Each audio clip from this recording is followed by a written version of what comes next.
Thank you बेटा.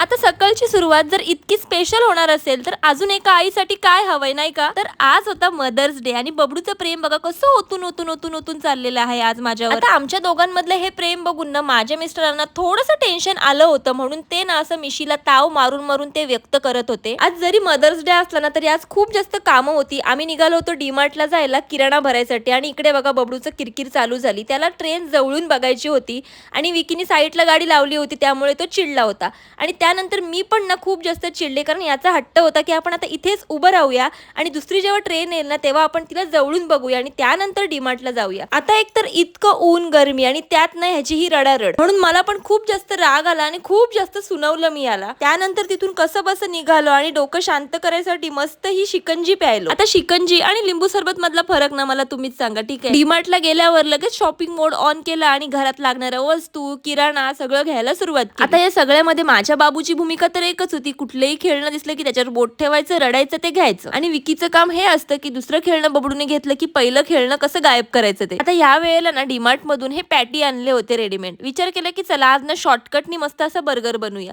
तर तो बर्गर बनवला आणि मस्त असा संध्याकाळी एन्जॉय केला. तर मंडळी आम्ही तर हा बर्गर आता फिनिश करतोय. तुम्ही जाता जाताना एक लाईक करा आणि छान अशी कमेंट करा. ठीक आहे, बाय.